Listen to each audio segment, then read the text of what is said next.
ప్రపంచ పటంలో ఇప్పుడు ఒక ఆసక్తికరమైన అంతకంటే ప్రమాదకరమైన జియో పొలిటికల్ గేమ్ నడుస్తోంది.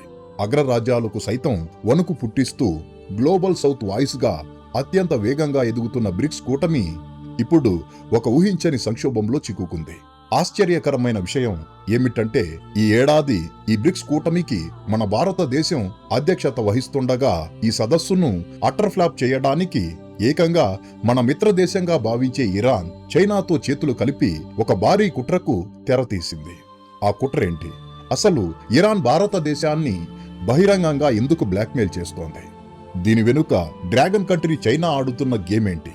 అమెరికా, ఇజ్రాయిల్తో మనకున్న వ్యూహాత్మక సంబంధాలను దెబ్బతీసేలా పన్నిన ఈ ఉచ్చు నుండి భారతదేశం ఎలా బయటపడబోతోంది? ఈ వీడియోలో డీటెయిల్డ్గా అనలైజ్ చేద్దాం. కానీ ముందుకు వెళ్ళబోయే ముందు దయచేసి ఈ వీడియోను లైక్ చేయండి. అలాగే మన ఛానల్ను సబ్స్క్రైబ్ చేసుకోండి. ఎందుకంటే ఇది మీకు కేవలం ఒక సెకను పని, కానీ మాకు మాత్రం ఇది ఎంతో పెద్ద సహాయం అవుతుంది.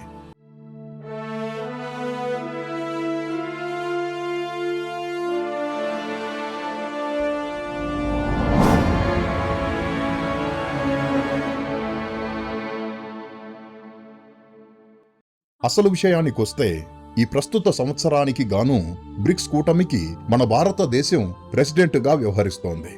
దీనిలో భాగంగా ఈ ఏడాది చివర్లో సెప్టెంబర్ లేదా అక్టోబర్ మాసంలో బ్రిక్స్ దేశాధినేతల ప్రధాన సదస్సును మనం నిర్వహించాల్సి ఉంది. కానీ ఆ ప్రధాన సదస్సుకు ముందే మే 14 మరియు 15 తేదీలలో న్యూఢిల్లీ వేదికగా బ్రిక్స్ దేశాల విదేశాంగ మంత్రుల అత్యున్నత స్థాయి సమావేశాన్ని భారతదేశం హోస్టు చేయబోతోంది. కేవలం కొద్ది రోజుల సమయం మాత్రమే ఉన్న ఈ కీలకమైన మీటింగుకు ఇప్పుడు ఇరాన్ రూపంలో ఒక పెద్ద అడ్డంకి వచ్చి పడింది.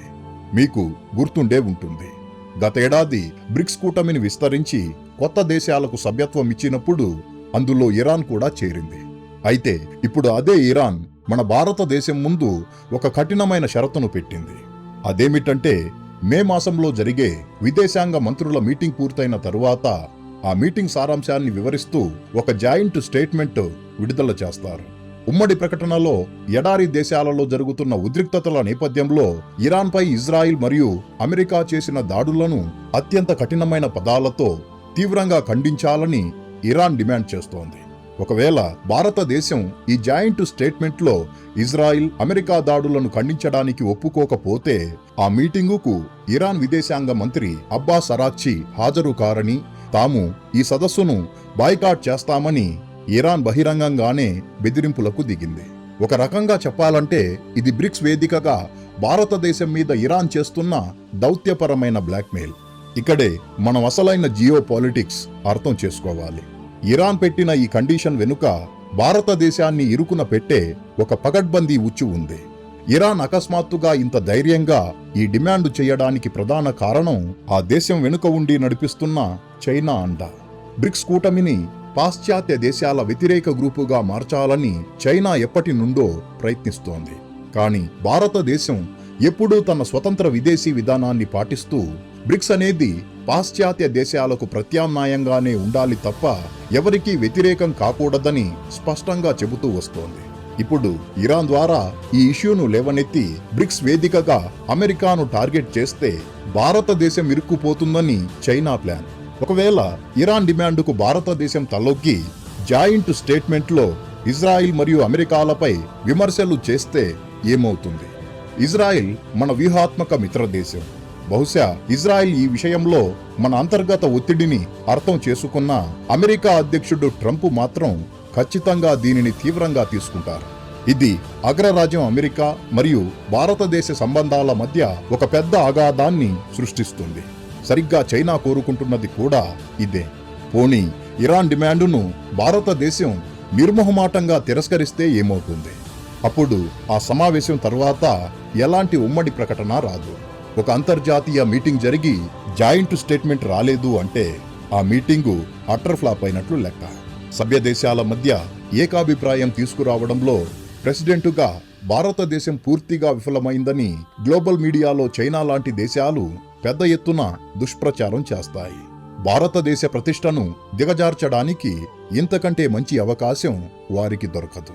ముందు నుయ్యి వెనుక గొయ్యి వంటి ఈ పరిస్థితిని మన భారత విదేశాంగ శాఖ ముందే పసిగట్టింది. అందుకే ఎంతో వ్యూహాత్మకంగా వ్యవహరిస్తోంది. మే 14న జరగబోయే మీటింగ్లో అనవసరమైన డ్రామా జరగకుండా, ఈ సదస్సు ఫెయిల్యూర్ కాకుండా ఉండటం కోసం భారతదేశం హుటాహుటిన ఢిల్లీలో బ్రిక్స్ దేశాల దౌత్యవేత్తలతో కన్సల్టేషన్ మీటింగ్స్ ప్రారంభించింది. అంటే ప్రధాన సమావేశానికి ముందే ఈ విభేదాలను, సమస్యలను మూసిన గదిలో చర్చించి ఒక మధ్య మార్గం వెతకడానికి మన విదేశాంగ శాఖ రంగంలోకి దిగింది. ఎవరి బలవంతపు షరతులకు తలగ్గకుండా అదే సమయంలో సదస్సును విజయవంతంగా నడిపించే బాధ్యతను భారతదేశం భుజాన వేసుకుంది. జియో పాలిటిక్స్లో శాశ్వత మిత్రులు, శాశ్వత శత్రువులు ఉండరు. కేవలం దేశ ప్రయోజనాలు మాత్రమే శాశ్వతం. భారతదేశం ఒక అంతర్జాతీయ వేదికను కేవలం ఒక దేశపు ప్రతీకార ఎజెండా కోసం వాడుకోవడానికి ఎన్నటికీ అంగీకరించదు. ఈ సంక్షోభాన్ని భారతదేశం తన దౌత్య నైపుణ్యంతో ఎలా డీల్ చేస్తుందో, రాబోయే రోజుల్లో బ్రిక్స్ కూటమి యొక్క భవిష్యత్తును ఎలా మలుపు తిప్పుతుందో వేచి చూడాలి. ఈ పరిణామంపై మీ అభిప్రాయం ఏమిటో దయచేసి కామెంటు బాక్సులో తెలియజేయండి. ఈ వీడియో కింతే ఫ్రెండ్స్, ఈ వీడియో మీకు నచ్చినట్లయితే లైక్ చేయండి. అలాగే ఇలాంటి మరిన్ని ఇన్ఫర్మేటివ్ వీడియోస్ కోసం ఇప్పుడే మన ఛానల్ను సబ్స్క్రైబ్ చేసుకోండి. జై హింద్.